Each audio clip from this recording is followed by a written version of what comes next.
fleshing that into some better strategy. And really thank you for your friendship and your colleagues for all these years. It's really been great to have that background. I worked for the Farm Media Alliance for a while in the 90s and got to know Wisconsin a lot better.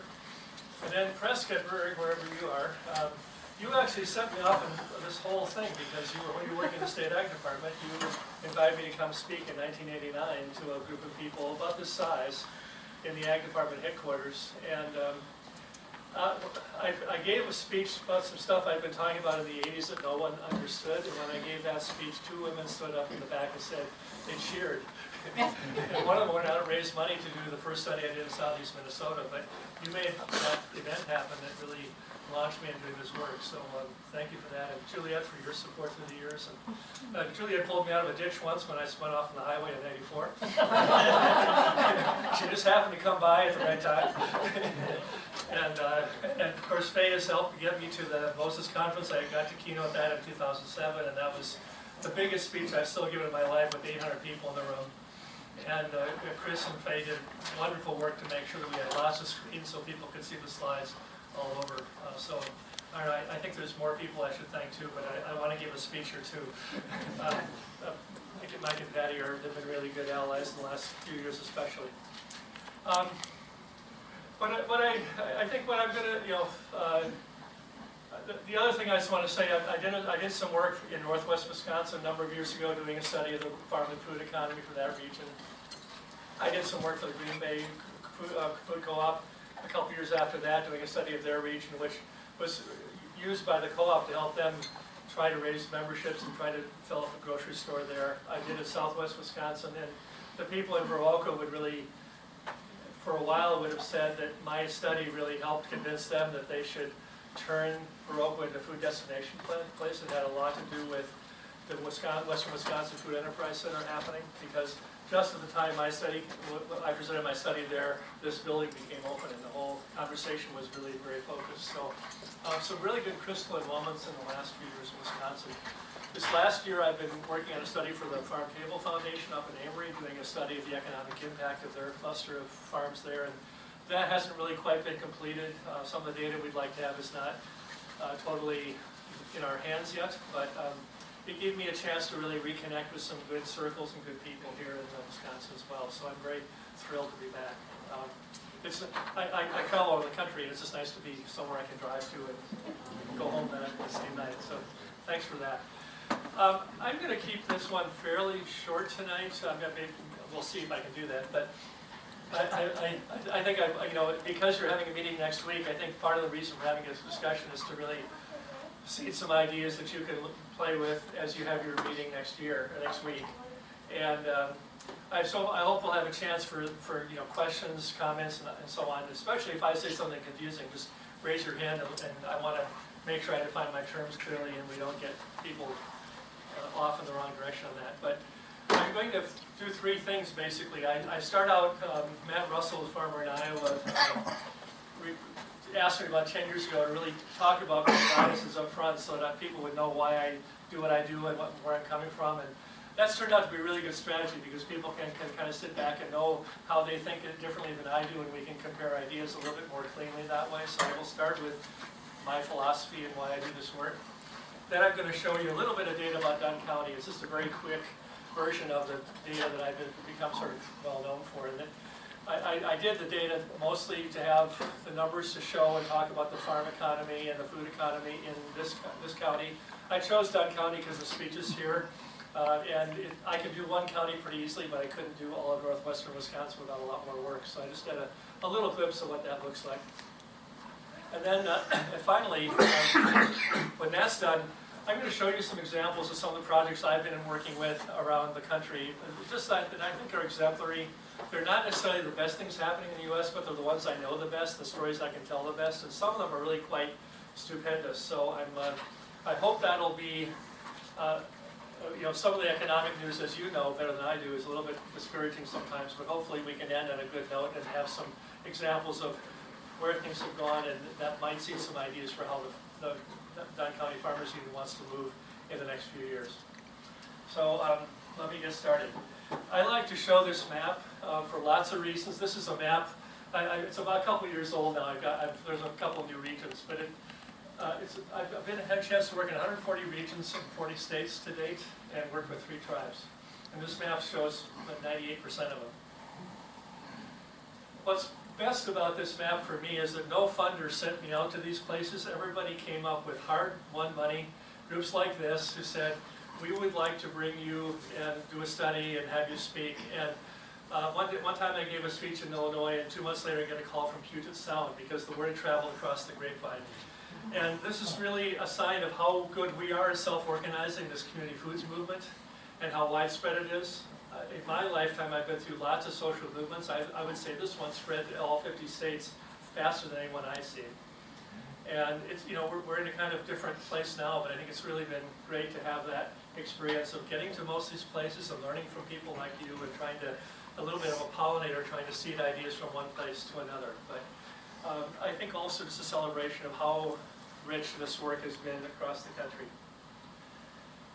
Let me start with 3 little quick stories, just to kind of give me, I think this paints a good, concise picture of where we are right now with this community foods thing. This is Kurt and Karina Bench with their son Jed outside of Toledo, Ohio. Kurt has a full-time job working for Archer Daniels Midland in Toledo. And yet he pulls that job so he can hire 21 people part-time to run his vegetable farm. He runs the vegetable farm because his grandfather had the best sweet corn in the Toledo market for about 30 years. And as he got his career and he started getting older and started farming himself, he said, I want to bring my grandfather's sweet corn back. He bought his grandfather's land. He now is a 400-member CSA. Last I checked in, he's probably larger than that now. And his fellow workers at ADM say, you're doing the right thing, keep going at it. And I think that that's where we all are, in a sense of sort of, we have one foot in one world that might pay our bills, and one foot in the world of trying to create the next thing that's going to be the system we hope to go into. And we're all sort of balancing this very awkward compromise between a system that's providing money and a system that provides the values we want to see, and we hope to bring those together over time. But Kurt's a really great example of doing that with a lot of elegance, and also, Karina does the newsletter and social media, so she kind of reaches out to the members, and between the 2 of them, they're a very strong force. It was a joy to meet them in Toledo. Matt and Jerica Cadman farm in East Texas, and I met them about 3 or 4 years ago doing a study for the Shreveport, Louisiana area. Matt and Erica were both engineering students, Jerica were engineering students in college when Matt got ill. And he said he needed he needed medical care costing him out of pocket $76,000 of expense because he didn't have enough insurance for what he was being treated for. And he said the only thing that really got him healthier was to eat the best food possible. So they radically changed their diet. They did a lot of research. They got involved in circles of people who talk about healthy food. And they told me that at one point they were going to 22 farms around their area to pick up all the food they needed so they could eat the best possible food. And they sat down one night and said, it'd be easier to farm than this.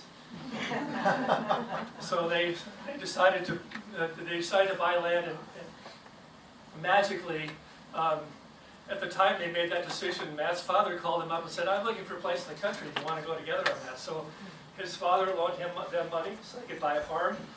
The father lives about a half a mile away in a trailer and takes care of the kids from time to time, but by that sort of informal networking with the family, he made several dreams possible by just collaborating together. And when I was talking with them, it was really this wonderful conversation. We were saying, Jerica was saying she'd love to go into inner city Shreveport and show people in the inner city how they can eat very simply off of foods that they have lots of on the farm, things like making bone broth. Having organic vegetables, and she'd love to come in and do cooking classes and kind of share what you can do to live simply if you have access to a farm or some farm products or some surplus farm products, and to live a better, healthier life in the inner city. And that was just a really wonderful set of connections to witness. Then Newt Lynn is about 30 miles east of them. And as you can kind of tell, Newt has a pretty big combine, and he inherited a plantation that goes back to 1750 outside of Shreveport. And he has a pretty good rice and cotton farm, and he has all the equipment to boot. But he told me, and when I interviewed him about 3 or 4 years ago, he said, I look at the commodity markets and I just don't feel they're secure. I just don't want to be tied to those commodity markets. I don't trust him. So he's diversifying by raising vegetables. And he has a watermelon, he makes purple hull peas, and he's got a broker that comes around and picks that stuff up and conveys it to local grocery stores. So here you have someone who has considerable wealth, considerable heritage on a plantation, who says, if I don't go into vegetables, I may not be able to keep my plantation. So all three of these stories, you have examples of people with one foot in each of the worlds we're in. And I think that we're all, I'm sure all of you have similar stories, but I think that kind of, to me, crystallizes where we are right now. Half of you have seen this slide before, but I haven't changed it for 20 years, I think. But my vision for where food systems should go is it should build in our communities like Dunn County, like Northwest Wisconsin, health, wealth, connection, and capacity. And I think this is a complex set of purposes, but I think if we're not complex, we're not going to get where we want to go. I've seen a lot of discussions get dumbed down to a single answer and a single path, which really doesn't work. It kind of backfires. And I think everyone in this room knows eating well is the first defense we all have against getting sick. So we all know that food is very closely related to good health.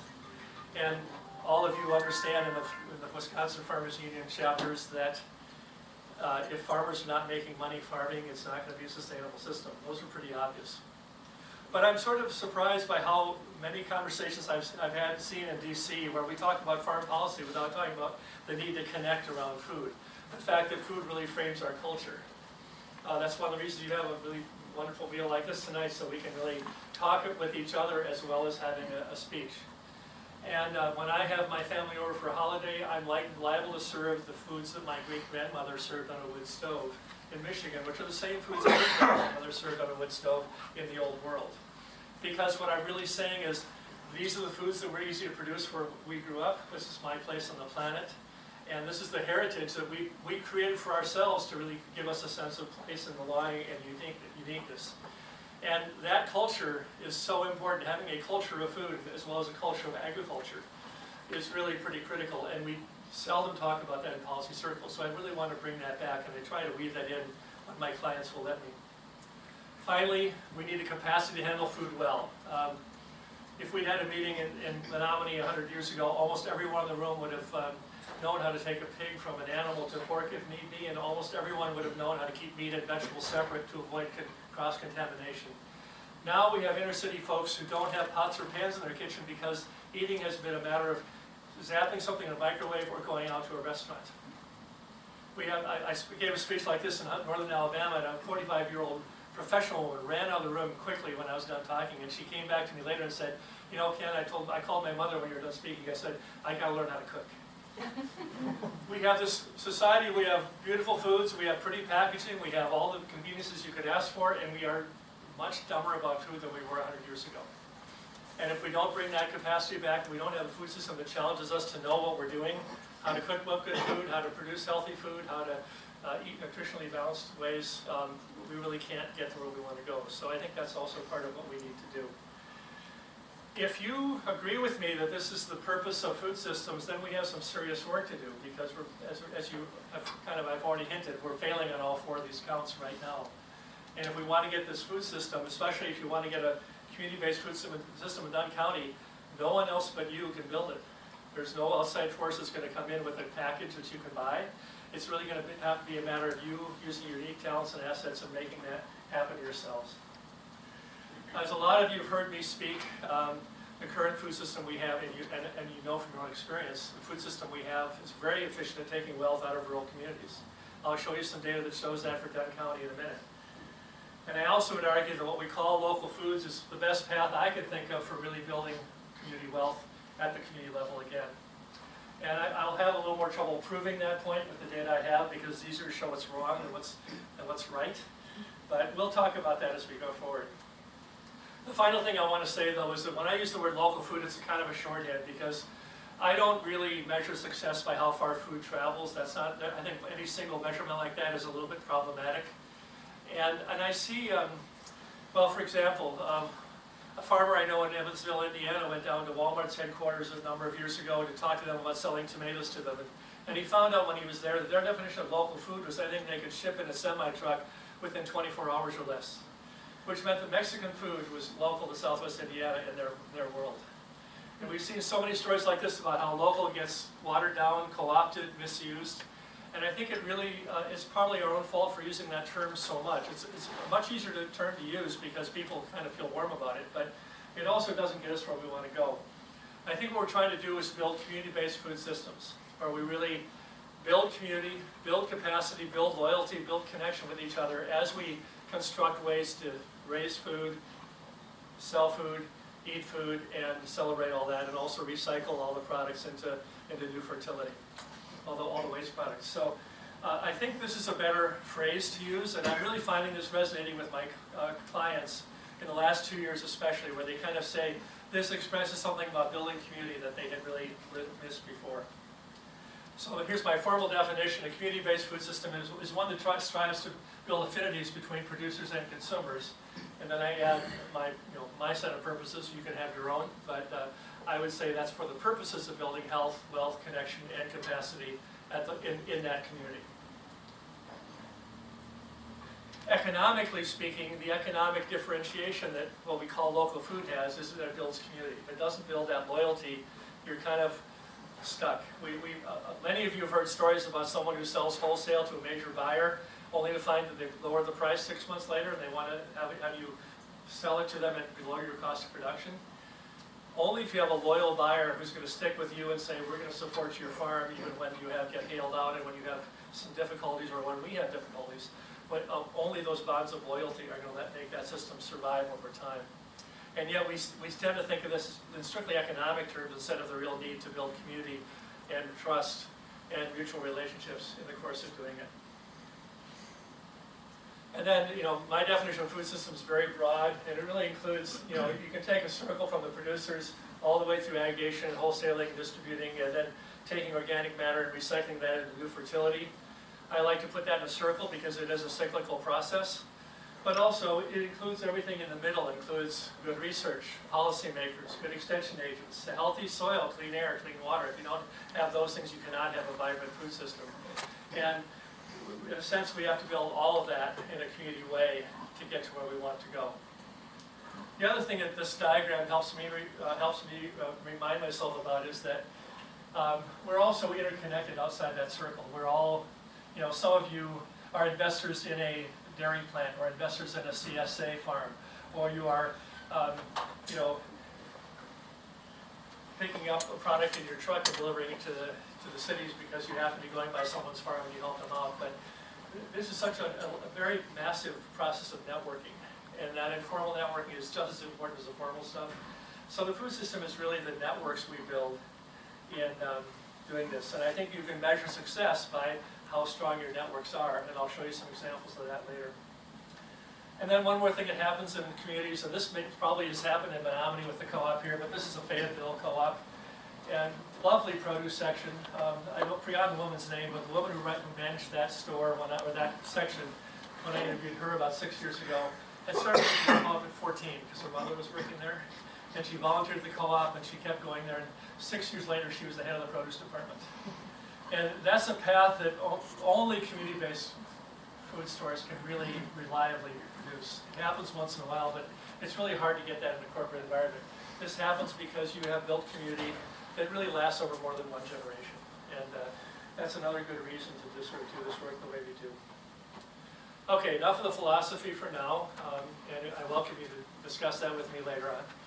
But now a few highlights about Dunn County, just very quickly to kind of set the stage. This is the market for food in Dunn County, estimated from the latest 2017 data. $129 million of food being bought by consumers in this county each year. And it breaks down in these. Does any farmer in the room think these would be interesting markets to go after? I mean, these are healthy enough markets. But what we also find, of course, as you know, is that most of this food is imported from outside, while most of the commodities farmers raise are exported. $123 million leaving this county every year as people buy food that's sourced outside of Dunn County. And this, of course, is typical with every county I work in. So pretty massive sort of problem there. Here's the population of Dunn County since 1969. You see it's increased 55%. And that's faster than most of Wisconsin. That's in part fueled by the proximity to cities, I think. But healthy population growth. More mouths to feed. Farmers must be doing really well, right? Here's personal income in Dunn County, which has actually risen. It's actually tripled in the last 47 years to $1.6 billion of personal income earned in this county alone. That might be enough to support some farmers. But it's not, that's not where that money's going. But you have this curious situation in many places I work where the population's rising, personal income is rising, expendable income spent on food is rising, and still the food is leaving and the food is being imported back in. Here's the sources of personal income, that $1.6 billion broken up into different sources. And I think this is also really interesting. The number one source of money is transfer payments in Dunn County. Not manufacturing, which is stronger here than in many places. It's still rising. A lot of rural communities has been kind of petering out for the last 50 years. But it's rising here. Pretty strong wholesale and transportation sector, which I think again it has to do with being on a freeway and being close to the metro area. But the number one rising force is transfer payments. And the number two source of income is interest, dividend, and rent. So capitalism is working for some part of the population. Yes? How do you define transfer payments? Well, unemployment benefits, food stamps are part of that, although a very small part of it. But it's basically social, SSI and unemployment and those programs. And what's I think interesting is the number three source of income is government jobs, which includes teachers and university faculty. So it's not just government, but it's considered government for the sake of that. Two of the three top sources of income are public source of income.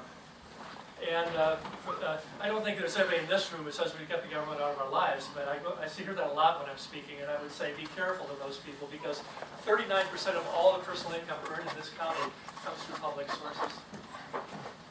And it's again a sign that we're not building wealth by the labor we undertake, and it's not by the commerce we do, but really because some program out there is shipping money in, and we're running in Dunn County.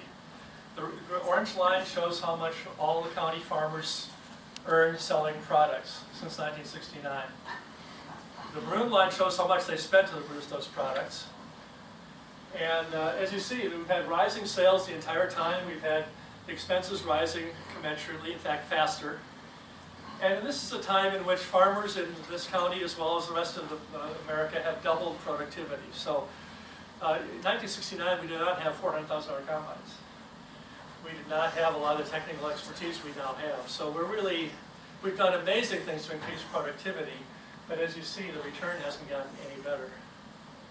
And the red line is the expenses subtracted from the cash receipts. It's the net cash income of farming.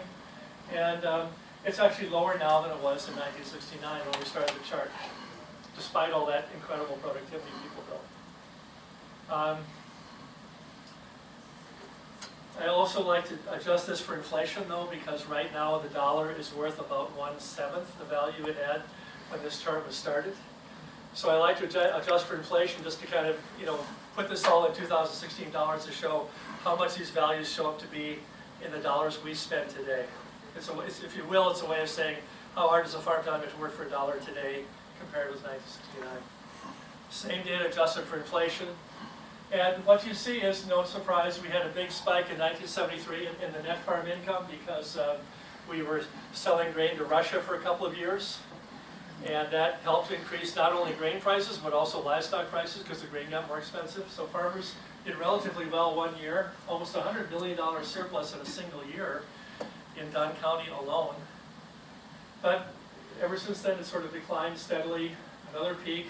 Why? Because speculators were investing in grain after the global finance crisis of 2008, artificially raising the price of grain and then artificially raising the price of livestock in the same way, which that bubble burst in 2012, 2013, and we go back to the same negative trends.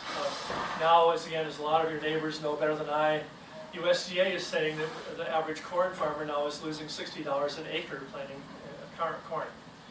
And we don't know how long that can be sustained. But if you adjust for inflation, the situation's even more dire. So it turns out we've actually, farmers are earning $78 million less today farming than they did in 1969. And I see this a lot in the grain belt. It's not a kind of unusual finding. We take the orange line from the previous chart, the sales only. This doesn't cost about net, doesn't include net costs or expenses, but you see the rise in sales in livestock, mostly due to farmers deciding they needed to have a higher price for their animals if they were going to keep raising them, and that pushed the whole market upward. And that peak in grain because the speculators speculated on grain, a little bit the ethanol story, but as grain prices went high, the livestock prices went higher too. But the victories are all artificial and they're short-term, they're bubbles. And the long-term trends are all sort of declining margins and being squeezed out. This shows all the things farmers spend money on, and I don't want to spend, we could spend 2 hours on this slide alone, but we won't. The highest line, the yellow line, is feed purchases. Notice how feed purchasing is going up, where in a county, might have at one time farmers would have grown their own feed and not have to spend cash to do that. Blue line is seed purchases going up, and you're getting more and more farmers are relying on seed that's patented, that comes from far away, that doesn't return any value to the community at all, so that's money leaving the area. Labor costs are relatively steady since 1980 or so. Fertilizer costs going up until the bubble burst, and then farmers had to cut back on their fertilizer use because they couldn't afford to do anything else. So you get a sense of not only what farmers are spending their money on, but how much of that is actually generated here in Dunn County. How much the seed is grown here. How much of the fertilizers are produced here. How much of the machinery is produced here. Very little. So these all represent flows of money that are quite large that leave the county as farmers farm at a loss. So here are the three kinds of net income that farmers have in Dunn County. The red line is the same one we saw before. It's more jagged just because the scale on the chart is different than the previous one. It's the same data. What's the number one way to make a livelihood? If you're a landowner, it's renting out your land. The blue line is farm-related income, which is basically cash rents for renting out your land. The number two source is government payments. And notice how much higher they are now than they were in the last couple of years. The net income's been so negative that really those other sources are the only thing people have to hang on to. And one of the results of that, Mike's been kind of tracking the interest from some real estate investment trusts and investors trying to come in and buy farmland and lease it out to people who will be stuck with a lease, and they will own the land and kind of collect those rents. And so the more you have this happening, you have the same vulnerability that the Mississippi Delta has or Africa has to outside investors coming and really taking over ownership of the properties you have. And that's a very scary development. And then to boot, hunger's going up while farmers were farming at a loss and selling commodities away. So here's the SNAP receipts coming into Dunn County. Notice how those peak also because of the global housing finance crisis. They've come down a little bit, but they haven't gone down to previous levels at all. And so you have the county collecting about $8 million a year of SNAP benefits while farmers are farming at a loss and looking to markets outside. So even on the level of feeding the people who live here, it's not a very effective system. I want to compare those SNAP benefits, the same green line, to the two charts I showed before, the government payments and net cash income. Notice that there's as much money coming in for SNAP, food stamps, SNAP benefits, as for farm benefits. And the two of them are a much larger source of income for food in the region than farming is.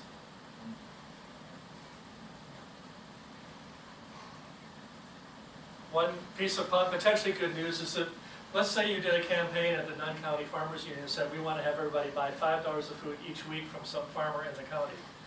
You don't have that kind of production now, but it would be an interesting goal to sort of put out there and see what you can do to boost farm income. That would actually mean, if that happened, if you built that production up and you had people make those purchases, it would be $12 million of new income for farmers, which would reduce the loss by 2/3. 67% reduction of the net loss. So even what looks like a fairly simple and doable step that your neighbors could take could really make a huge difference in the profile of farming in the county. Okay, I just want to quickly show the same data for the state of Wisconsin because it's really the same chart, adjusted for inflation. Orange line is cash receipts, the maroon line is production costs, the red line is net cash income for Wisconsin farmers. The same trends, but the numbers are bigger because we have a bigger geography. $3 billion less being earned by farmers today than in 1969. $3 billion, and that's a, that's all money that doesn't pay for things that we could use to make happen in this state. Meanwhile, consumers in Wisconsin are buying about $15 billion worth of food from that's sourced outside the state. The American Diabetes Association says that the medical costs of diabetes in the state are $5.5 billion a year. So in those two figures alone, we have a $20 billion annual loss to the state of Wisconsin for health conditions that are caused by faulty exercise and bad diet, and by a kind of wacky food system that really forces us to buy food from elsewhere. It's generous of Wisconsin to do this, but it's also not unusual. Most every state is going through this. And then quickly, just to show you the same data for the United States as a whole, and here I have this going back all the way to 1910, so I have really a big sweep of history for that data. But you see the same pattern where sales rise, expenses rise just as sales rise, and the net income stays steady at best. Can anyone show me sustained growth in agriculture in the country that says we feed the world? In this chart, in the last 108 years.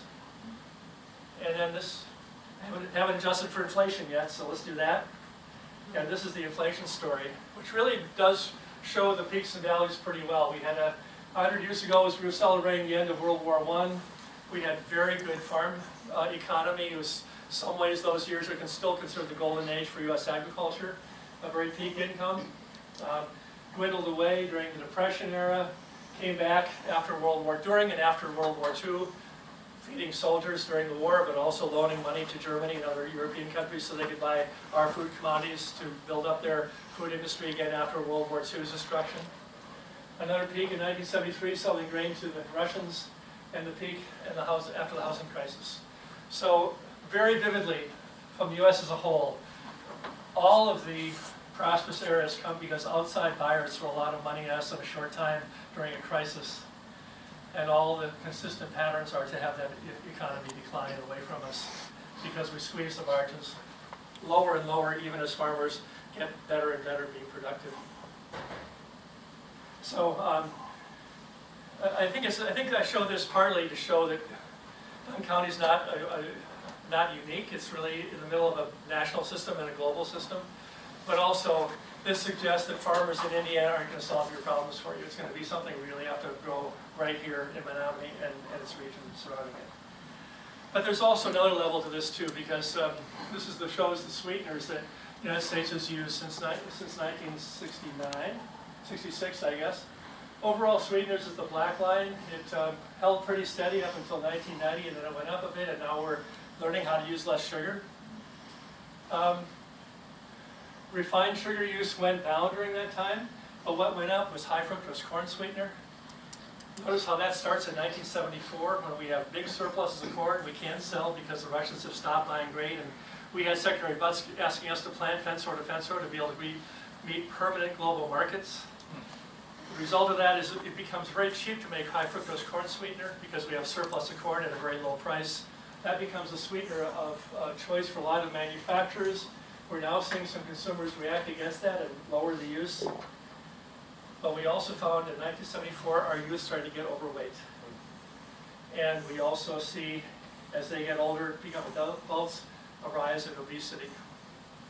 So kids in the Menominee School District who are wrestling with weight issues, who are wrestling with bad diet, with diabetes or what have you, their plight is really tied to global commodity markets. It's a very complicated system.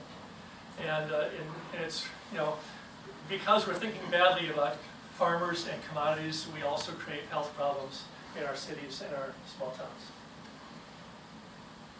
The other thing I wanted to point out, this is the same chart we saw before, but this is the 327 billion is how much we spend as a society today on the medical costs of diabetes. That's 86% of the value that all farmers get selling all the commodities in the United States that they sell in the global commodity markets. It's an incredible tax on those transactions that we pay in our medical bills, instead of paying it in the food system for food and for healthier farms. Tom mentioned he was going to be in a group of Cedar River folks tonight, Cedar Watershed, I guess. Yeah, and so I'm not an expert in environmental issues, but I've been reading a really good book by Gary Nabin, who's an ethnobotanist from Arizona. And he has a really interesting book about environmentalism and food issues. It's called Food from the Radical Center. Just came out, and I bought it, and I've been reading on the airplane lately. But he said in 1991, we had 78% of U.S. adults said they were environmentalists, either strongly or somewhat, and only 19% had misgivings about environmentalism. Now, after billions of dollars spent and fund projects raised and national campaigns, environmentalism is only popular with 42% of U.S. adults. And 57% now say they have misgivings about it. So in some ways, the more we've done a national effort, a well-funded effort, a political effort on environmentalism, our popularity and our support for the environment has actually declined. It's a really very sobering set of data. And at the same time, he points out that 59% of us also say the government's not doing enough to protect the environment. So you have these people who say, I'm not an environmentalist anymore, but someone should be doing more about it. And what he basically concludes is that what we're divided in is not that we should protect the environment, but whether the federal government should be dictating the terms or who should be responsible for that. And of course, a lot of folks would like to see the government out of everything altogether. But you know, what he really comes down to is actually the same kind of concept that I work with food. He talks about community-based collaborations, community-based conservation, and he has some really wonderful stories, especially one in a desert area where people are putting up little micro dams in the desert to retain rainwater so they can have pasture in the middle of what's been sand and really grow food there. And you know, that he really kind of hangs his hat on saying what really matters is people like us sitting down together and rolling up our sleeves and working together to conserve things, to build a food system, to to protect the environment on our own terms. And those collaborations really are what's making a difference despite the kind of gloomy trends of the public opinion polls. Okay.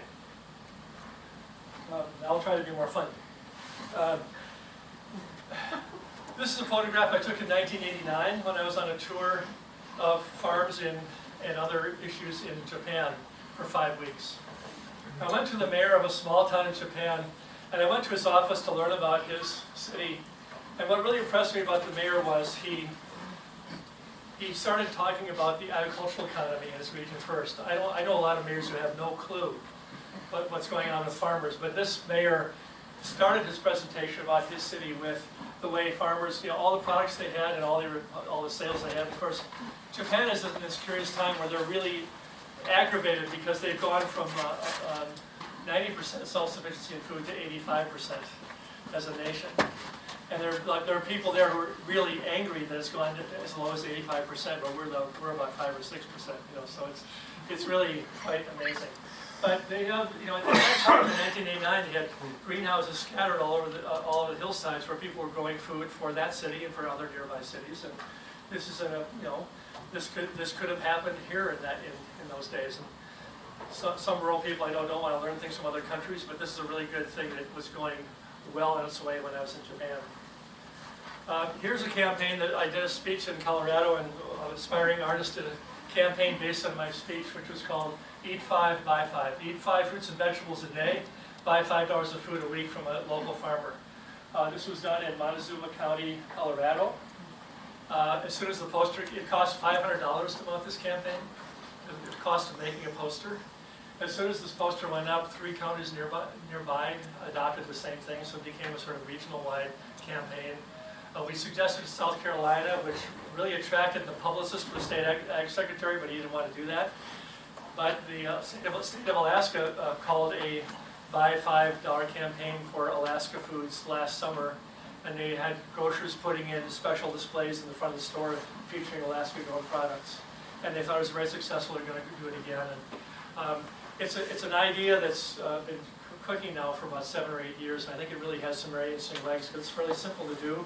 It's a fairly good way to bring new people who are not in the choir into the conversation, and as I said before, it could have a $12 million impact just in Dunn County alone. This is since we're in an ex-urban area of the Twin Cities where I live, this is a housing cooperative in Atlanta suburbs, where it was a co-housing community that a group of people developed for themselves, and they developed around a farm so that everybody who lives in this housing development has the opportunity to buy a share in this CSA farm, which is they hire a farmer to run the CSA to provide the people who live there with food. That's about as community-based food as you can have. So you don't have to worry about it just being distributed. All you have to do is walk down to the farm when you feel like you're ready for your share.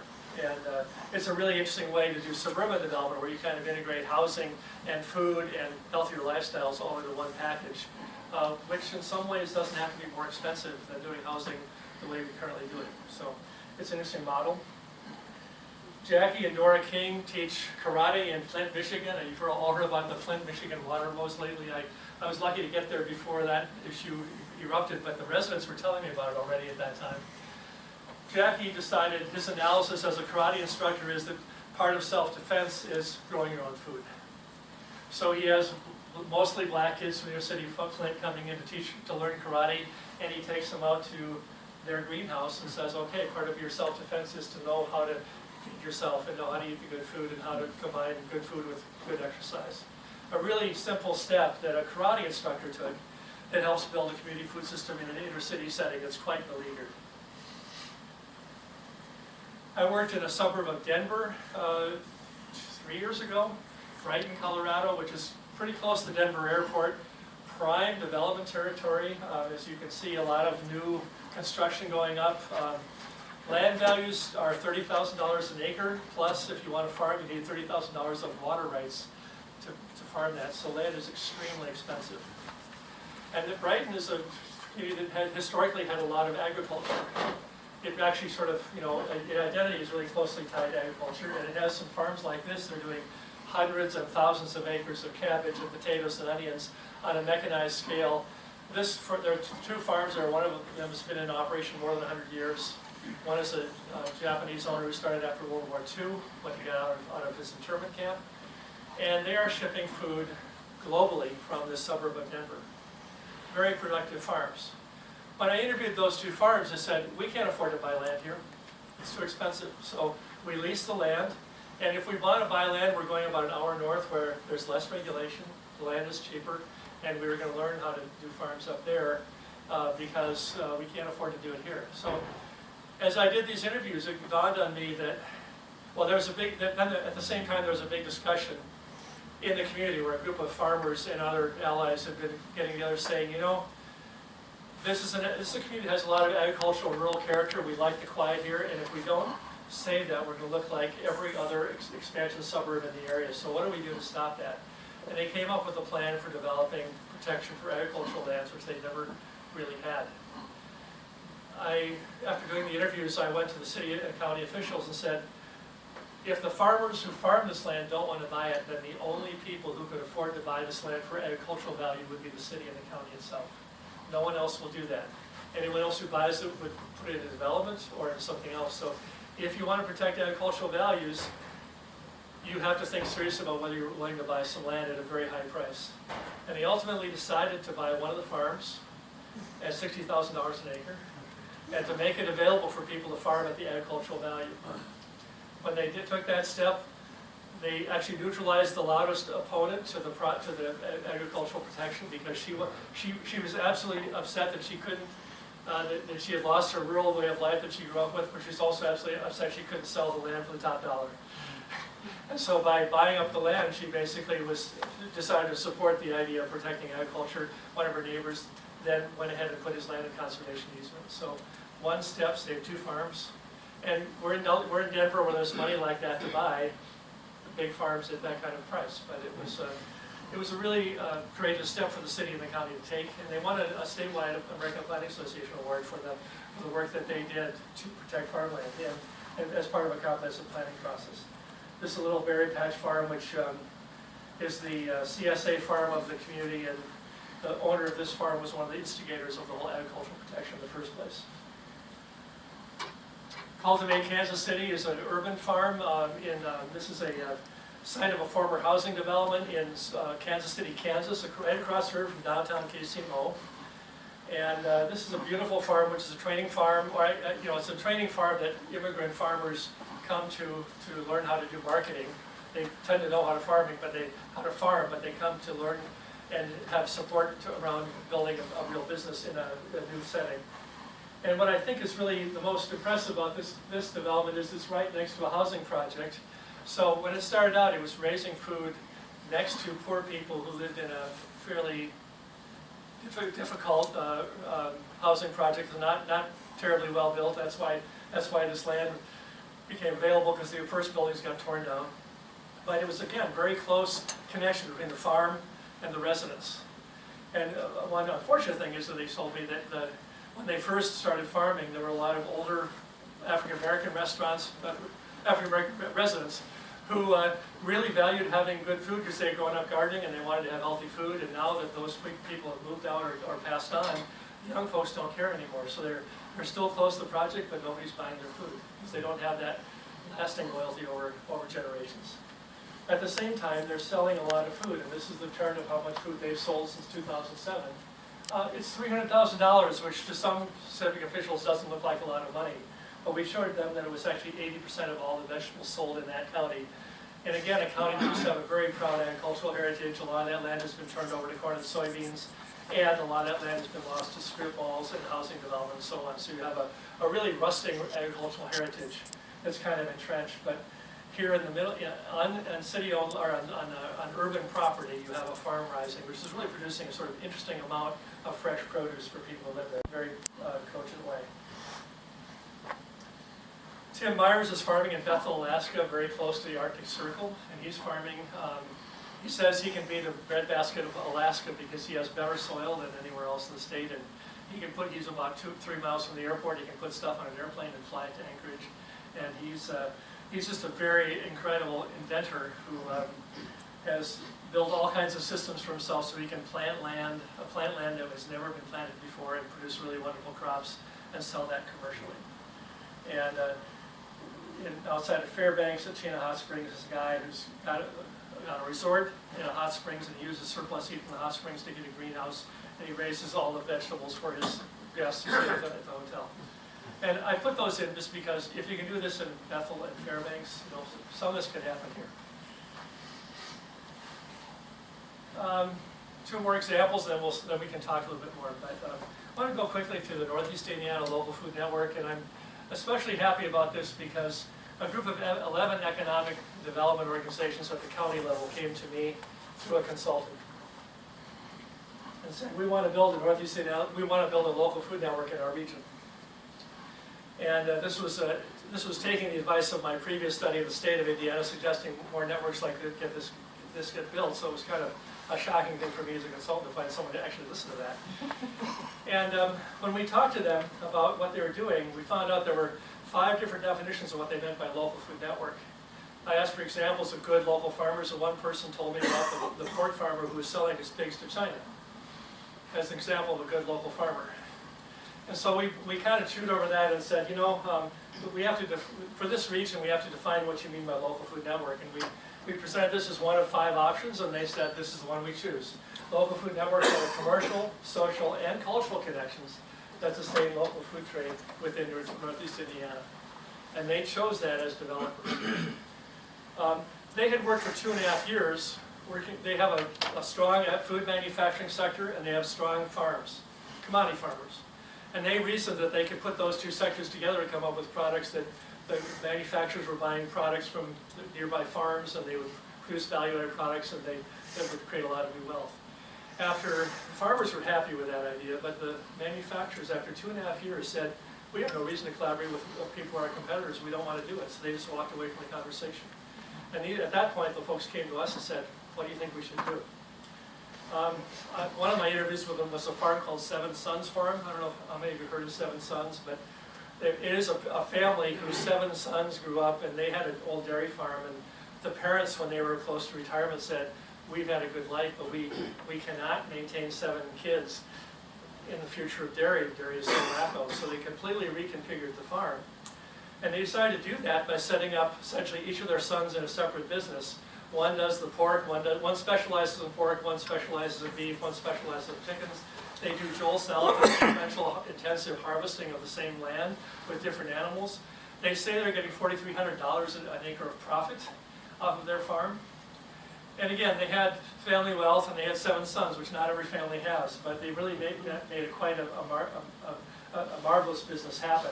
Blaine Hitchfield is kind of the business coordinator of the family. When I interviewed him, I asked him if he would be willing to share with me the addresses of where they drop off food, and they have, I think, 45 drop sites. And he was very happy. It took him 30 seconds to give me a spreadsheet with all drop sites. We put that on a map. And this map really did so much to convince the economic developers to think differently, because we said, look, the markets are basically Chicago, Detroit, Indianapolis, very little being sold right in Fort Wayne, where the farm is.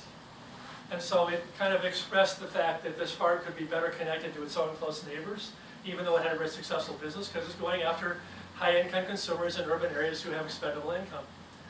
But what even better about it was the developers looked at that and said, they're a business, aren't they? And they've been thinking of farmers as farmers and not as business people. And when we showed them we showed the developers the networks the farm had built around itself to support the farm operation, the developers started reaching out to farmers in new ways, saying, you're part of our business community.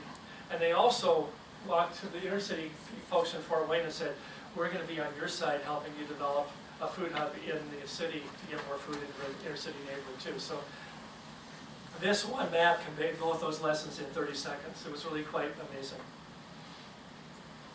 Here's their chickens. You do 265 dozen eggs a day out of this farm. Wash them all by hand.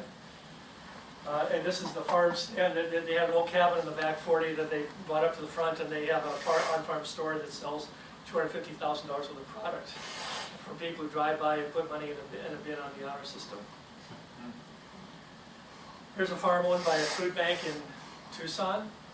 This is an organic farm. And again, if you can do organic farming in the desert, why can't you do it in, you can obviously do it in Wisconsin as well. But this is a very, this is owned by a food bank to help provide a place for some of the recipients who get relief from the food bank to learn some skills in raising food and getting that to their friends and neighbors. Here's a farm outside of Phoenix. It's a mechanized vegetable farm. The owner of this farm says that he can grow about $50,000 worth of product per acre if he could only find people who buy it. And that's pretty good. He's got a really long growing season. He's also got enough organic matter and irrigation that he can grow even when it's stinking hot in Phoenix. But a really competent farmer who's also was saying, I'm about ready to give it up because this is not the support in Phoenix for the work that I'm doing. He's got a neighboring farmer who, most of the land in Phoenix is owned by developers who want to turn it into housing. So we said, the farmers told me it's extremely easy to get land to farm if you don't mind leaving within 2 or 3 years. So you can get really cheap land, it has water rights. This guy has developed a farm model where he expects to be moved off in 3 years. And he has portable hoop houses, and he has a lot of volunteer help with woofers and so on. And his neighbors told me he sells $250,000 to $300,000 worth of product per acre on this farm, which he expects to move within 3 years. And again, a different growing season, but pretty remarkable. So my final example is the work we did in Phoenix was to we got asked by the local food council there to say, how do we build networks of support around farmers? So here are the farmers we interviewed. We had a chance to interview about 30, 35 people in the course of 2 weeks. So here are the farmers telling us, each circle represents a farmer and each line represents a farmer who said, I'm close to another farmer, either by sharing information or sharing advice or financial exchange, buying and trading back and forth.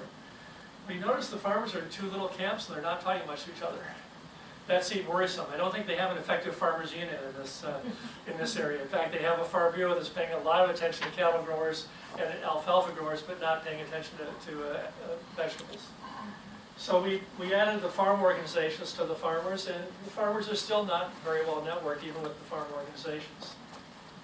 Many of the farmers there are relying on the internet more for their technical advice than their neighboring farmers or the extension people, because they feel so isolated.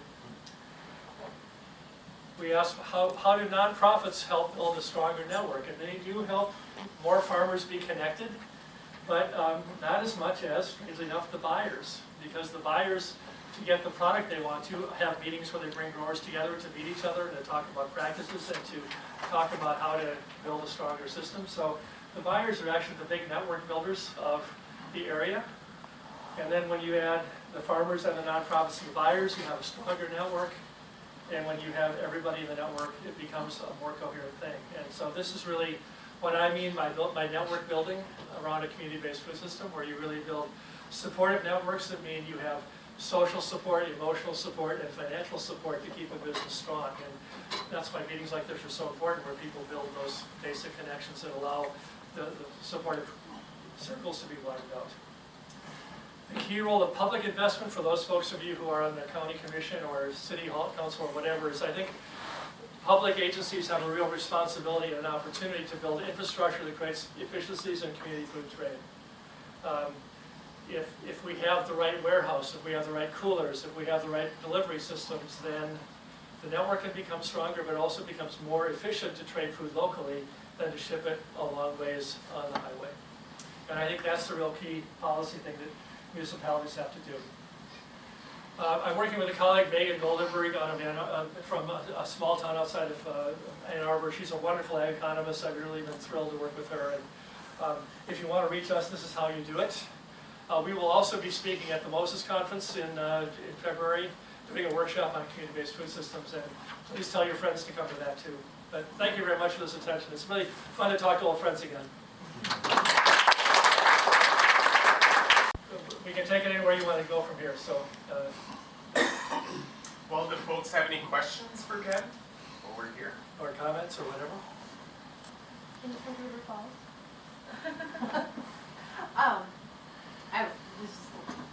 I just asking for other counties, peers in St. Croix. Have you done recent work in either of those? Not recent one, either one. I did that Northwest Wisconsin study, I think it's about 7 years ago, so, a long time. And I have not been doing those studies in Wisconsin since then, so, yeah. But I could be probably talked into it. Yeah. Next time you're visiting? Right.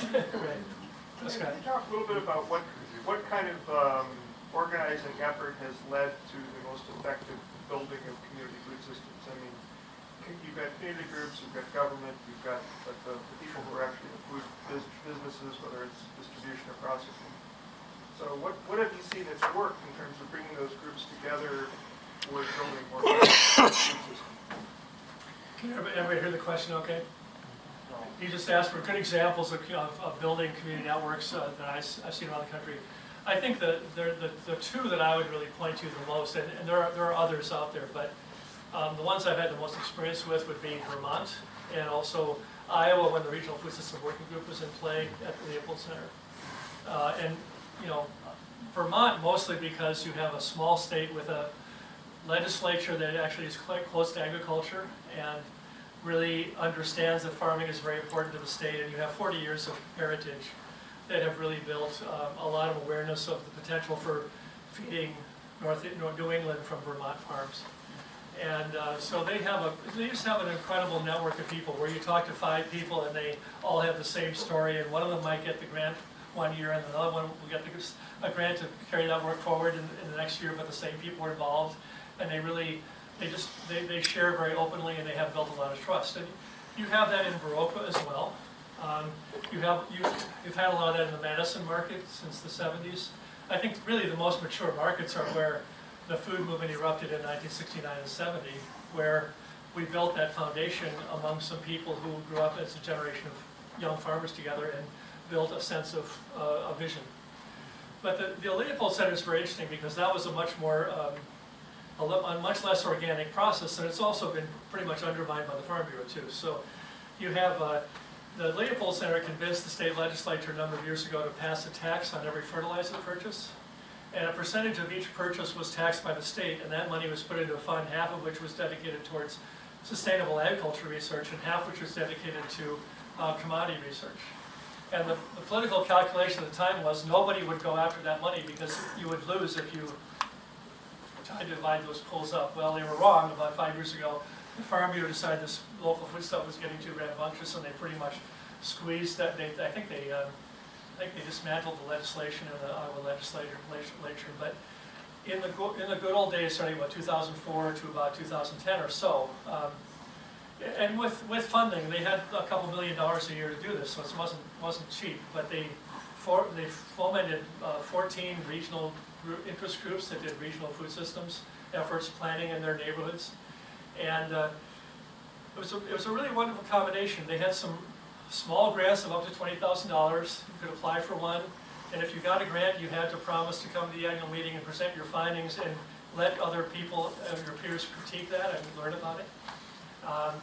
They had quarterly meetings and an annual meeting where 400 or 500 people sometimes would come. The annual meeting was the bigger one, the quarterly meetings were smaller. And they just very consciously went out about building networks and evaluating themselves on how many new people they put together as a result of those meetings. Under the guidance of Rich Pirog when he was there, when the Farm Bureau sort of went after the Leopold Center, he left and went to Michigan State, and he's not free in Michigan State to do the same work he did in Iowa. So a lot of that has gotten much weaker, but that's an example of a very well-funded effort that was really well thought through and has a good trail. They did evaluations to show how it worked and what networks were built and what capacities were built by it, and that's a stellar example if you can find the funding to do it. But I think it's more practical for more of us just to do that by having meetings like this where you network and you kind of think about what can we do together, and it's so much about building trust. And anyone who started 40 years ago has that much head start on anyone who's starting out now. But Phoenix is a place where there's almost no social capital to work with. You see the farmers feeling competitive with each other and down-rating each other, and they just don't have that stuff to work with. So I'm going down there in January to hope to kind of say you can build networks too, but that may take another 40 to 50 years to really get to some place that you would recognize here. Yeah? Two questions. First question is, what sort of roadblocks do you see? And can you highlight those? And then second question is, have you had an opportunity to slice your data to separate commodity farmers versus non-commodity farmers? Oh, good. Two great questions. Well, the obstacles are really very many. I think the biggest obstacle is the prevailing system and the convenience of that, because it's just so much easier to take the steps that we take day to day to go to the store and buy the usual stuff. And you have a lot of people are working 2 or 3 jobs to make ends meet, and they go to Walmart to find the cheapest food they can, and they're not asking deep questions about how much organic matter does your soil have or what's the organic quality of this. And now that you can get organic food at Aldi or organic food at Walmart, and some of the CSA farmers understand better than I do, some of that initial enthusiasm was really wearing off from even CSA members. I spoke with some Somali farmers in Maine who had been producing crops that were traditional to Africa, and they were selling them at a farmer's market that a hospital cited in a Somali neighborhood, and the Somalis were still going to Walmart for food because they wanted to go to a store, and they also, it was cheaper. So that's the biggest thing. And then, as I mentioned before, the ways that local food has been diluted, co-opted, made confusing really hurts.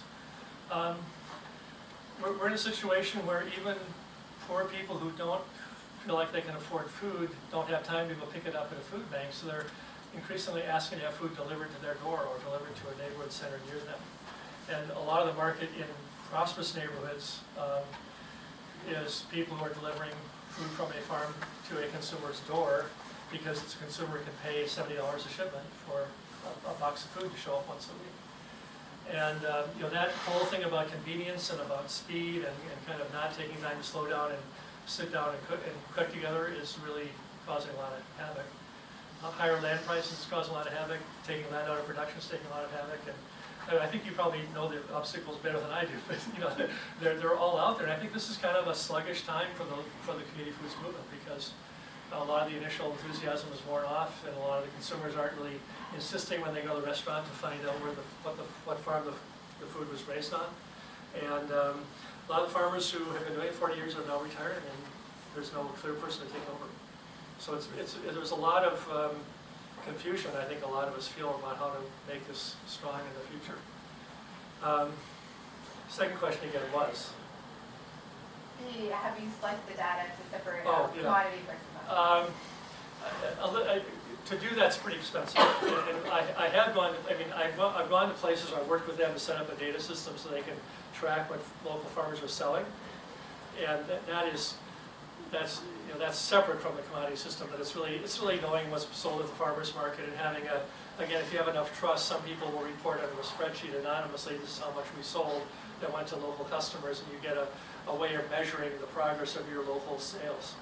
But these data sets, you can't parcel those out. It's not possible. And anything that involves community-based food doesn't even show up in these diagrams. This is all about commodities, because we're about that percent of what's going on. But I think if you want really good, if you want really good data like that, you have to have someone who can pay for really collecting that data. If you set up a good system, it might be somewhat reliable over time. Some of the food hubs out there have pretty good data where they buy, which farms they buy food from and where they sell it, so that begins to be a pretty good paper trail if that data can be made public or at least reported in a way that doesn't violate confidentiality. But you sort of have to swallow hard and do it yourself, like everything else in this. Anyone else? Yeah. I've seen some compilations of data from the glaciers that have shown that by reducing your input costs, you can increase your profitability substantially. Yeah. And I presume you've seen that same data. Oh, sure. Yeah. And isn't that kind of what? Well, I think that data's out there, but that tends to be like, maybe someone looks at a bunch of grass-fed beef farmers and collects their data and says, this is what the economics are for a grass-fed operation. Or someone who says, this is what it's like for an organic dairy. And those tend to be regional data sets, and they don't identify food in a specific community that was sold to a specific community of consumers.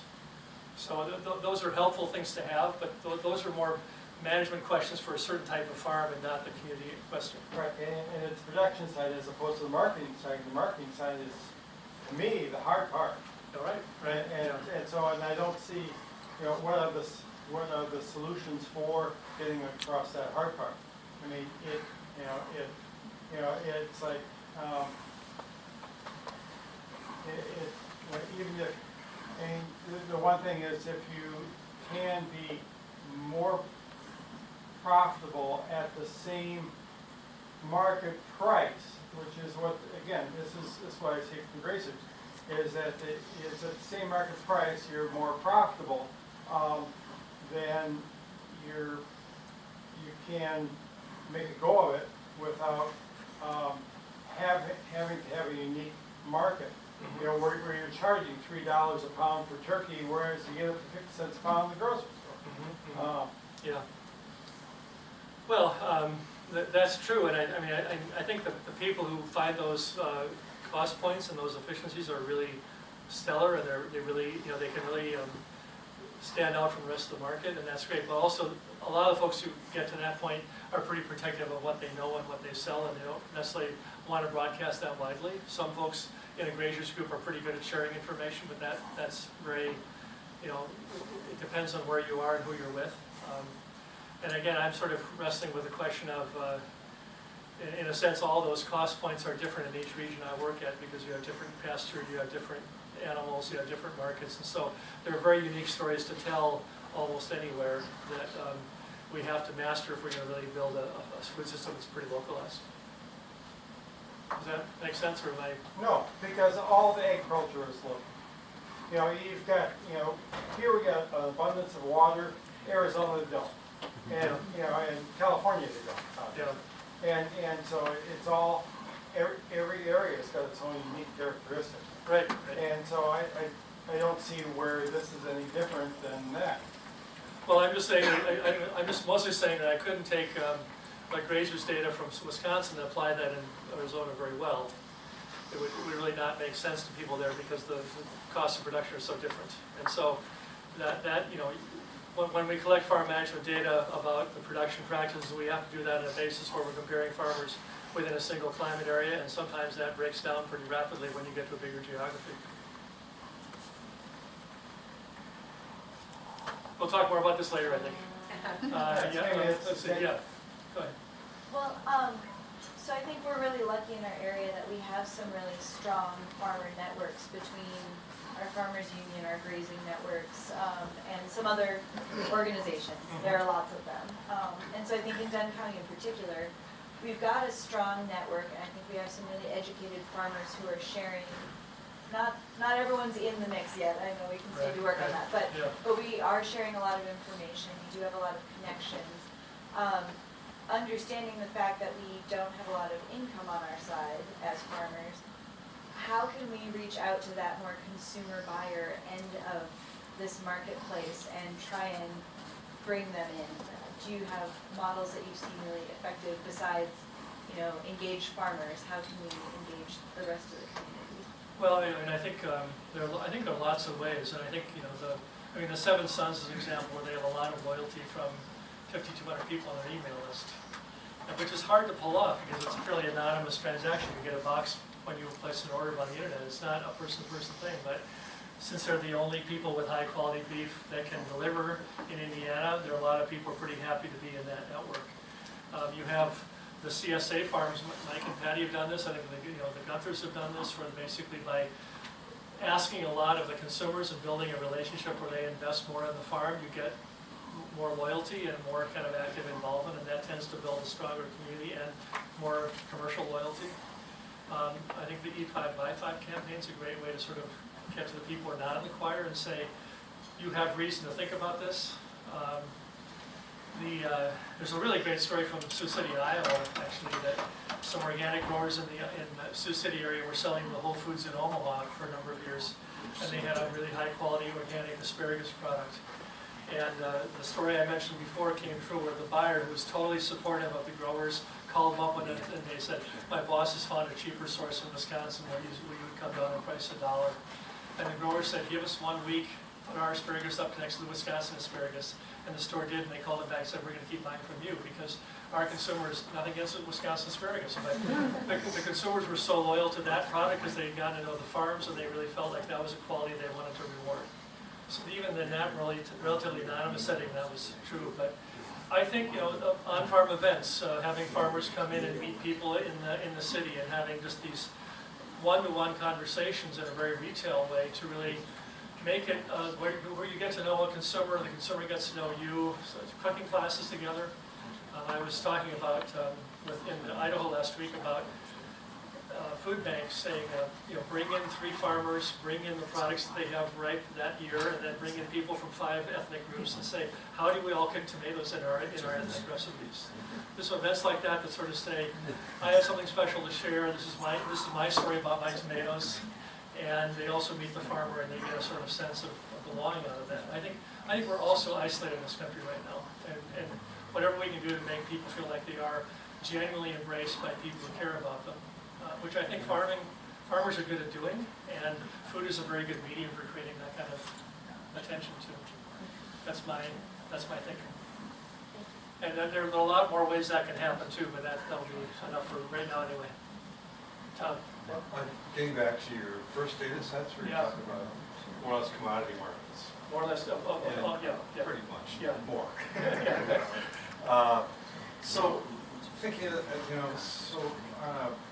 we are always, at a local policy level, county level, sometimes local level, state level, county level mostly, we're asked to, we're given this option, which is expanding agricultural production is good for the economy of our county. And the ancillary impact of that is that we may have to make decisions to overlook certain externalities with regard to groundwater quality or surface water quality, because this is good for our economy. Right. And I think we need to go deeper into the data, but your data seem to indicate there's some problems with that perspective. There are some problems. Yeah. That's really interesting. Yeah. I was talking to a group of mayors in Idaho a month ago, And, the mayors came in saying, we have people funding our campaigns who are in the commodity industry, and it's very hard for us to talk about this, but they also walked with me through that discussion saying, well, yes, they can pay for your campaigns and they are contributing to employment, but in the long run, it's eroding your ability. And what I did for the mayors was I gave them the amount of food that was being purchased outside of their city and compared that with the city budget. And in almost every case, there was more money leaving the town every year as people bought food than the whole city had for a budget. And that kind of, Yeah, so like tonight we had a planning meeting for the Red Cedar watershed Yeah. conference, which is a really part of the fabric of Sure, the sure. food system. of course, yeah. And one of the questions we asked was, I forgot my train of thought right now entirely. What did we ask? How to make the case for a more sustainable agriculture in a watershed setting. Yeah. How do we value? That's a good question too. I know, Wes, yeah. Tom, Well, it'll come back. So, Okay. Tom. I mean, Right here. Tom, wasn't the question about valuing water? How do we get people Yeah. to value water? Yeah. And we said, we've been preaching to the choir yeah, yeah, and successful to get 400 and some people to this annual conference. And this would be our 8th annual. But yet, in order to make change, we need to get to the point where we're talking to 95,000 people. right, right. You know, the community that lives in Dunn and Barron County that makes water quality, surface water quality, and groundwater quality possible has to be impacted by the greater good. You know, as Buzz said, it doesn't have to be 95,000 people, it has to be 48,000 people voting. So that's the question we're struggling with. Yeah. We haven't found a way to get this total understanding, education, buy-in. How do we make our communities better?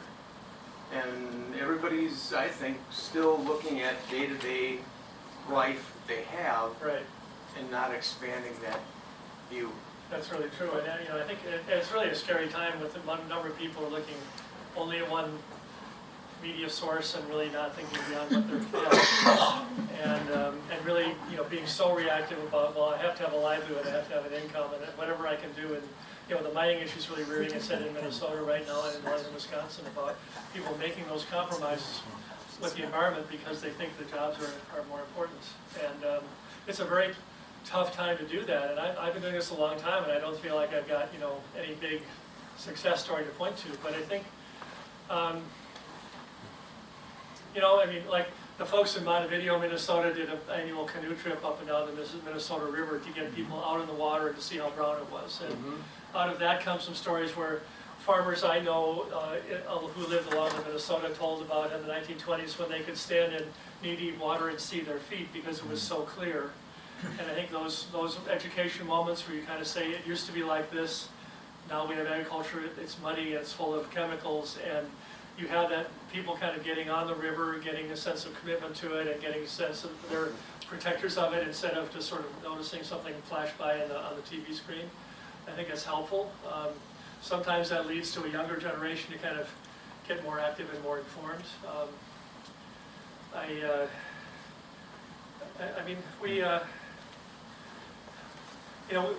We've had a discussion in Minnesota about the Minnesota River is a good example because it's very muddy and it's very shallow.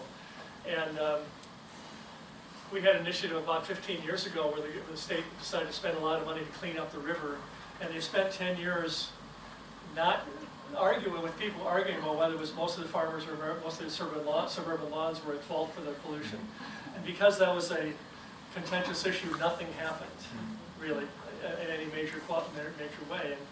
And we don't have science that's going to say, yes, this was all about farming, and it wasn't all about farming, it was partly suburban laws.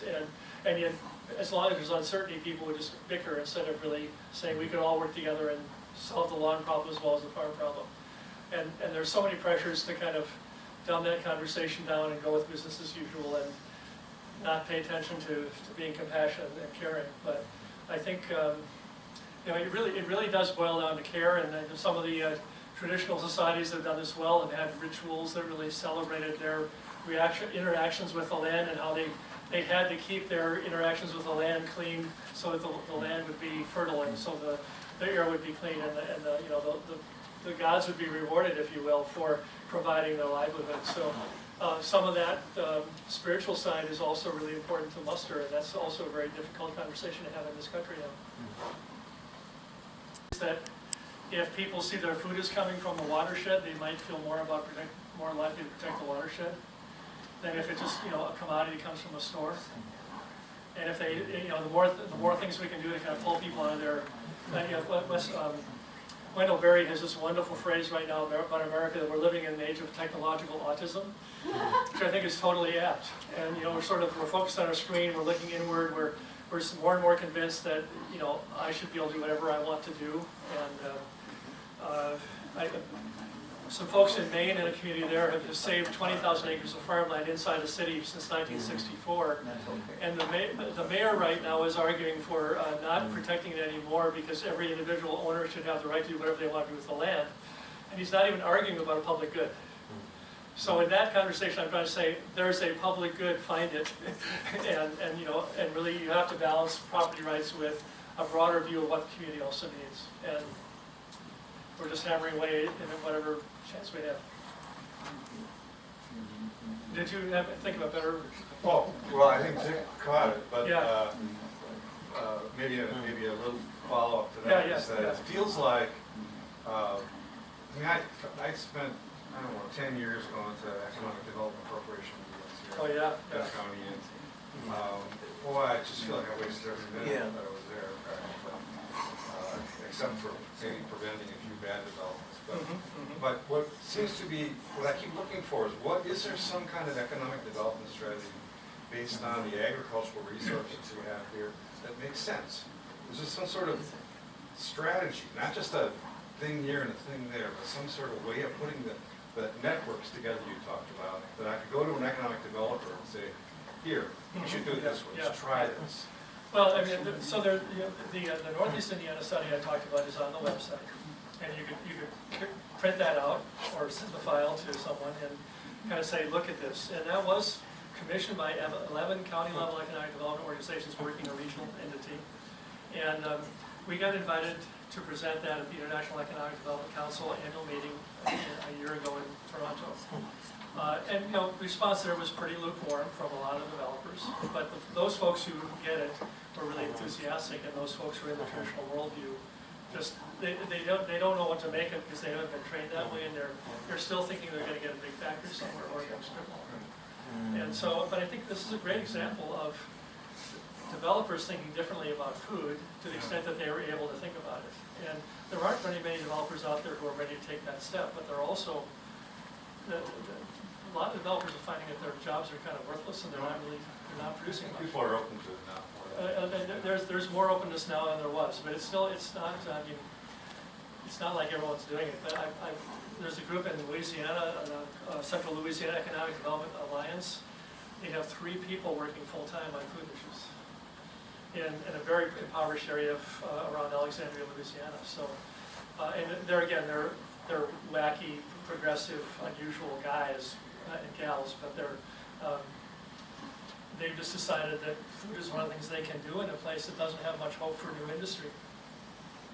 And so, out of those circles, I mean, I can keep talking in those circles, and you can keep talking in your circles, and we'll sort of budge the needle any way we can.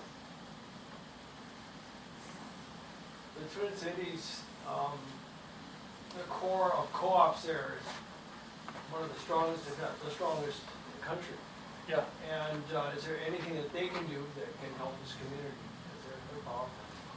Well, that's a great question too. I mean, of course, the co-ops in the Twin Cities started because some farmers in Wisconsin had a conversation about the need to sell their products to people in the city in 1969 in Connersville. And so there's a Wisconsin angle to the Twin Cities co-op story. And obviously they have produced a lot of sales and markets and visibility for farmers in western and southwest Wisconsin in the Twin Cities market. They're also reporting that they're pretty much saturated. They don't really need new producers. And, I think, one thing that, you know, and you have co-ops and you have farmers markets in this region too, but I think in many ways, it's really interesting to think about how do we feed more people who live in Dunn County and who live in Pierce County and other counties here.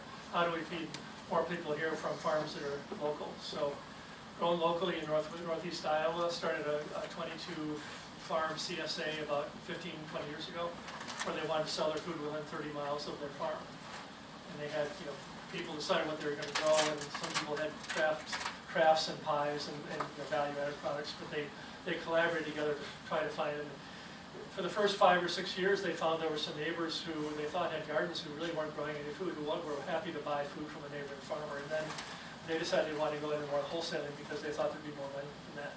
So it's not as locally focused as it once was. But is there something that the Twin Cities has done that, you know, we've done this, we've done that could help this community? That's it. Well, It's you know, helping. I mean, you know, the farm tours they do help some farmers come out and meet the people who grow some of the food that they buy at the co-op, and that's a very useful thing. Oh, certainly the co-ops could do a better job. I've been working with my produce section at Mississippi Market and saying, you should really identify which farm this product comes from so I know which farm I'm buying from. Because some days I'd be happier buying from a certain farm than another farm, and I also know the practices, and you know, they're pretty good on some products, like I know the orchard that the company comes from, and I know where my sweet corn comes from, but a lot of products just become more anonymous, and if they were more careful about educating their buyer, their shoppers, and if they were more conscientious about getting a photograph of the farmer on the wall and having more farmers to come in and meet people, that would create a lot of goodwill and good networking too. But it's also, I mean, I think that, I mean, the co-ops are really fundamentally important to my life in helping me and my friends of my generation make better choices about food because there was better food available than we had growing up. And I think having that process in every community is a pretty good thing to have. And it's in some ways it's a problem to keep selling food to the Twin Cities and not grow food for your own neighbors because it becomes more of a commodity when you do more of that too. And you're subject to the same pressures that corn and soybean growers are subject to.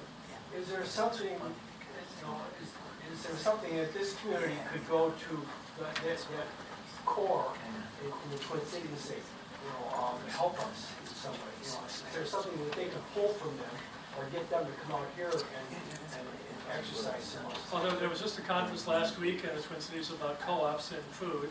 You know, that would have been one occasion where every, you know, like my co-op, I'm a member of Mississippi Market, and we had an annual meeting about 3 weeks ago where a Hmong chef came in and cooked a lot of great food and had his mother's special curry sauces and chutneys and stuff like that. So I mean, we could have had a stronger presence of farmers at that meeting, but that was 400 people in a room learning about a new chef and getting some samples from farms that sell to the co-op.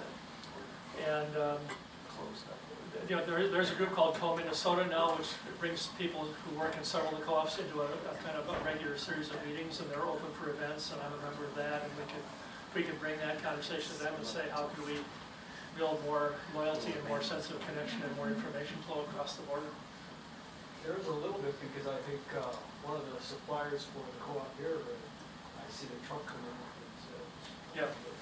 Fresh co-op. Yeah. But there's a lot that can be done, but you know, it all takes sort of someone organizing it. It takes some staff time and some energy and devotion too. Yeah. I wonder if you have a estimation of per person produce consumption for the last few decades. Yeah, I'm just curious, like in a rural county like this, if people are eating, I assume they're eating less vegetables, but if you have an estimation, how much less? I don't have good data about how much people in rural areas are eating vegetables. The national data I work with is sort of like I have Midwestern data and Eastern data and Southern data. Okay. And I am finding that the expenses on vegetables are going up, but that's partly the price going up. And I think it's partly people buying more fruits and vegetables to eat in better and healthier ways. Okay. But you know, there are people doing studies of fruit and vegetable consumption in rural areas across the country in the academic literature, but I don't really know that very intimately right now. We can find it. I was just curious if that was a possible thing to look at as far as increasing markets. Sure, yeah. I mean, we, you know, you can certainly work with Eau Claire Economics Department or, you know, People Stout or wherever to come and look at. Can we track consumption? Can we track increasing sales of fruits and vegetables through the farmer's market at least, or through the co-op, or, you know, we could really track how consumption's changing over time if we put that data stream together. Yeah. Any information on seasonal campaigns and seasonally how that might tie into the local? Well, it kind of has to tie in, really, and you know, a lot of communities have done like a refrigerator magnet, which has a little bar graph that's showing which products are in season in which months. And you know, and I got one in my refrigerator from, I think it was, I don't know, Shreveport, I think, but you know, someone was done. It's very colorful, it's very beautiful, and an amazing number of people don't know about seasonality, and people think that you can grow bananas in Menominee and have them at the co-op year-round. And that's really part of the effort. I mean, if we really wanted to eat locally produced food, we're going to have to eat a lot more of the foods that are easy to grow here, a lot more root crops. A lot of things are much simpler that are really quite nutritious and quite cheap, but it's not what we do. And it's even hard for me, you know, as much as I can preach about this, it's hard to sit down and make it happen because there's so many pressures against it. But educating people about seasonality and having, you know, I mean, having a meal every so often that celebrates what's coming in that season and making sure people know that that's the season is tremendously important for people who have had no other experience. So it's happening in schools. So part of Farm to School is to get kids acquainted with that, and if they have 5 years at school to learn seasonality, they won't forget it. So, you know, yeah. Let me just have a new person in front of you now. Yeah. Yeah, a moment ago you mentioned Alexandria, Louisiana as an example of a very poor community. Yeah. And you said, quote, that has little opportunity for new industry. How much of a false premise is that opportunity for new industry stuff? And is there any good literature on that? Well, there's no literature. I think, I mean, the developers I work with are working hard to bring industry in, and they have had a couple of small victories, but they would be the ones who told me that they, you know, they really see such limited opportunity that they have nothing to lose by casting it net more broadly and trying to do things that they can do that actually reduce healthcare costs and get more low-income people involved in a better food system. So as economic developers, they're trying anything they can to bring industry in, but those victories have been few and far between and hard won. And what I'm getting at is that we hear that also all the time, that in order to prosper, you have to have new industries coming in. Always industry. Well, you're trying to go after that image. I'm sorry, I misunderstood your question. I mean, you know, the classic story right now is not so much about, industry is actually getting very hard to cite all across the country. There's very few municipalities that get much new industry at all, which is why this Amazon thing kind of made people goggle-eyed for a while. But what's really interesting is that new housing developments actually cost more in services than you get from the new taxes that you collect from the houses that are built. And that data's been out there for 15 years. It's fairly well documented. There's all kinds of studies about that get updated. And it's still really hard to go to a municipality and convince them they don't want new housing. And you know, we put that in a report in Maine, and the mayor just went ballistic because he wants to get housing in there because that's what feeds his political story. So, I mean, I think it's, you know, we're in a situation where a lot of the easy victories that America had when we were the #1 economy and we were, you know, privileged relative to the rest of the world. As we globalized, we have less privilege, we have less ability to push our weight around, and we have more competitors, and we're not going to have the big victories that we used to be able to think we have. And so we have to really learn to live in a different way, but that's hard for people to take in, as you can tell from the news discourse right now. Well, yeah, I think we should wrap this up, but I can. Did you have? Well, I was just gonna say, well, I don't know if Patty wanted to get one last question in, but she asked a great question. I'll be here later too, for those of you who don't have time. Well, I think this is a great time to thank Ken for coming down. You were incredibly informative, and it was just a real treat to have you here. I had a great time too. It's really good to speak to a warm audience that really understands much of the story too. Great. Well, thank you very much. Yeah.